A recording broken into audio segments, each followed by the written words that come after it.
ఎడార్లో సెలయేర్లు ఫిబ్రవరి 24వ తారీఖు. యోహాను ఏ సూచక క్రియను చేయలేదు, కానీ ఈయనను గూర్చి యోహాను చెప్పిన సంగతులన్నీ సత్యమైనవనిది. యోహాను సువార్త 10వ అధ్యాయము 41వ వచనం. నీ గురించి నువ్వు చాలాసార్లు చిరాకు పడి ఉండొచ్చు. నువ్వు పెద్ద తెలివి గలవాడివి కావు, ప్రత్యేకమైన వరాలేమీ లేవు, దేనిలోనూ నీకు ప్రత్యేకమైన ప్రావీణ్యత లేదు, నీది సగటు జీవితం, నీ జీవితంలో గడిచే రోజులన్నీ ఒకేలాగా చప్పిడిగా ఉన్నాయి. అయినా పర్వాలేదు, నీ బ్రతుకు గొప్ప మహత్తుని సంచరించుకోగలదు. యోహాను ఏమీ అద్భుతాలను చేయలేదు, కానీ యేసు ప్రభువు అతని గురించి ఏమని చెప్పాడు? స్త్రీలు కన్నవారిలో యోహాను కన్నా గొప్పవాడు లేడు. యోహాను ముఖ్య విధి ఏమిటంటే వెలుగును గురించి సాక్ష్యం ఇవ్వడం. ఆ పనే నేను చేపట్టాలి. అరణ్యంలో నివసించే ఒక శబ్దంగా మాత్రమే ఉండిపోవడానికి యోహానుకు అభ్యంతరం లేదు. వినిపించడమే కానీ కనిపించని స్వరంగా ఉండిపోవడానికి సిద్ధపడు. అద్దం వెనుక వేసిన రంగు బయటికి కనిపించదు, కానీ అది సూర్య తేజాన్ని ప్రతిబింబిస్తుంది. సూర్యోదయం అవుతూ ఉండగా పిల్లగాలి వీచి తెల్లవారుతోంది అంటూ ప్రకటించి తిరిగి చెప్పబడిపోతుంది. అతి సాధారణమైన అత్యల్పమైన పనుల్ని కూడా దేవుడు నిన్ను కనిపెట్టి చూస్తున్నాడన్నట్టుగా చెయ్యి.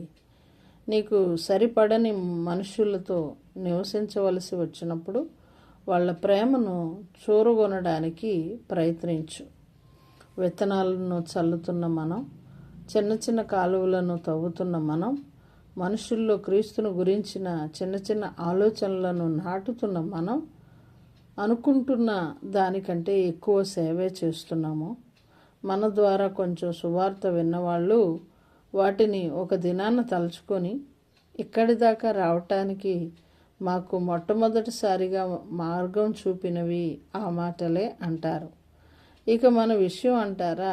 మన సమాధులపై తాజ్మహల్ కట్టకపోయినా పర్వాలేదు, కానీ మనం చనిపోయినప్పుడు సాధారణమైన వ్యక్తులు మన సమాధి చుట్టూ చేరి అంటారు, ఇతను మంచి మనిషి అండి, ఇతనేవి అద్భుత కార్యాలు చేయలేదు, కానీ క్రీస్తు మాటలు మాట్లాడాడు. ఆ మాటలే నేను క్రీస్తును తెలుసుకునేలా చేసినాయి. వసంతం పిలిచింది, రేగడి నేలలో దాగిన హరిత పత్రాలు వికసించాయి, ఆకుల క్రింద దాగిన పూలు తలెత్తి కిలకిలా నవ్వాయి.